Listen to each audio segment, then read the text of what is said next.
अपनी ये दूसरी कविता की ओर। सूर्यकांत त्रिपाठी निराला, इनकी पहली कविता उत्साह हमने आपको बता दिया था, एक्सप्लेन कर दिया था।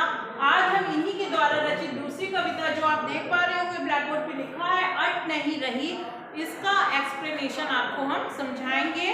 तो देखिए बच्चों, ये है आपकी कविता अट नहीं रही है, ठीक है।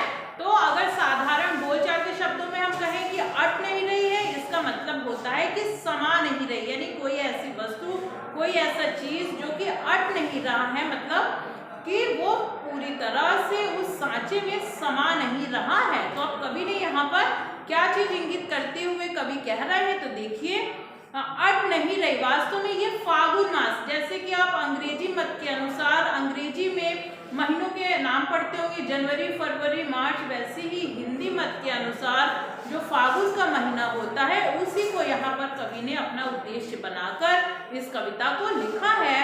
तो फागुन मास की सुंदरता यानी प्रकृति में किस प्रकार से बिखरी पड़ी हुई है उसी को कवि यहाँ पर बता रहा है। देखिए, अट नहीं रही है आभा फागुन की तन सट नहीं रही है, यानी फागुन मास की जो प्रकृति की सुंदरता है वो कवि के नेत्रों में पूरी तरह से समा नहीं रही है, यानी इतनी अपूर्व सुंदरता है कि कवि के जो नेत्र है वो पूरी तरह से उसमें वो सुंदरता जो है वो समा नहीं पा रही है, इसलिए कवि कह रहा है कि अट नहीं रही है। आगे देखिए, कहीं सांस लेते हो घर घर भर देते हो, मतलब कहीं सांस लेते हो, सांस जो है वायु के द्वारा लिया जाता है। तो कवि यहाँ कह रहा है कि जिस प्रकार से सुगंधित मलय युक्त पवन या बयार चलती है तो फूलों की, पुष्पों की सुगंध जो है वो प्रत्येक घर में पहुंचती चली जाती है, तो उसी को कवि कह रहा है कि घर घर भर देते हो।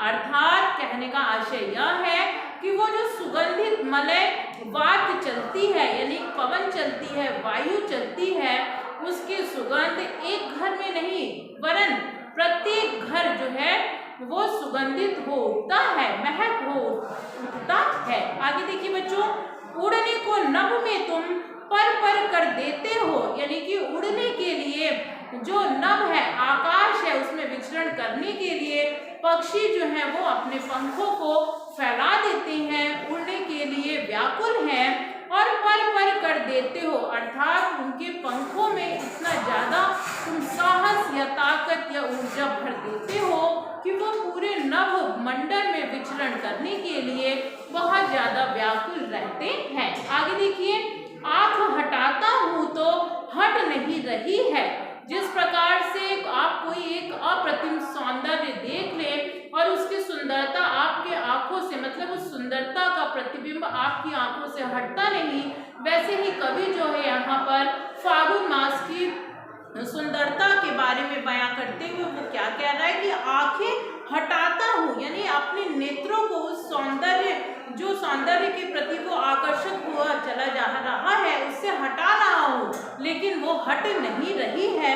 अर्थात कवि के मन मस्तिष्क में उस सौंदर्य का प्रतिबिंब बना हुआ है और हट नहीं रही है, यानी अपूर्व सौंदर्यता जो है, सुंदरता वो कवि के नेत्रों से हट नहीं रही है।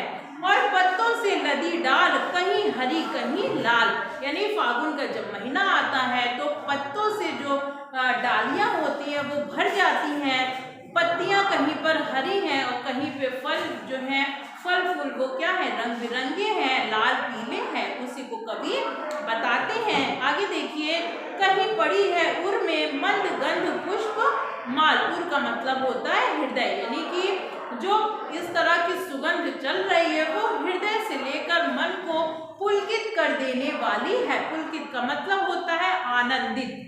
आगे देखिए, मंद गंध पुष्पमाल पाट पाट शोभा श्री पट नहीं रही है, पट नहीं रही है इसका मतलब है अट नहीं रही है, अट नहीं रही है, अर्थात जो प्रकृति की सुंदरता है वो कवि के नेत्रों में पूरी तरह से समा नहीं रही है। तो बच्चों, इस प्रकार से इस कविता का अर्थ हमने बता दिया है और आपका ये भावार्थ यहीं पे समाप्त हो जाता है और इसके जो प्रश्न उत्तर हैं उसको आपको करना है। हम बता दे रहे हैं आपको पहला, दूसरा, तीसरा और चौथा, यही 4 से करने हैं।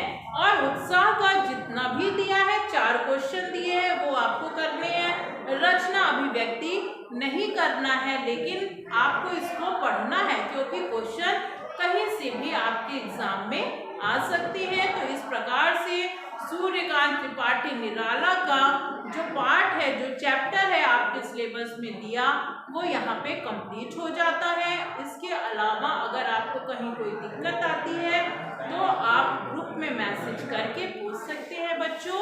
10th क्लास आज के लिए हमारा ज्ञान केवल इतना ही है। अब हम अपने नेक्स्ट चैप्टर के लिए आपसे नेक्स्ट वीडियो में जल्द ही मिलेंगे।